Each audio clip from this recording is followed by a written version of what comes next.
Power பிளேக்குள்ள 3 wickets. அவ்வளோதான்டா நினைக்கும் போது இந்த டோர்னமெண்ட்ல சரியாவே விளையாடலன்னு சொன்ன கிங் கோலி அவர் யாருன்னு காமிச்சாரு.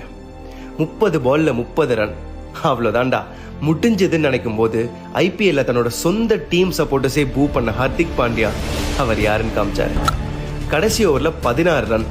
ஸ்ட்ரைக்ல மில்லர் சுத்தின சுத்துக்கு 100% 6 தான் நினைக்கும் போது 50 ஓவர் வேர்ல்ட் கப்ல சொதப்பிட்டான்னு சொன்ன ஸ்கை அவர் யாருன்னு காமிச்சாரு. இந்த டீம்லாம் வேலைக்கே ஆகாதுன்னு எல்லாரும் சொல்லும் போது ரோஹித் சர்மா அவர் யாருன்னு காமிச்சாரு. இந்த வாட்டி ஜெயிச்ச அப்புறம் யாரும் கத்தல, குதிக்கல, கொண்டாடல. Instead, they cried.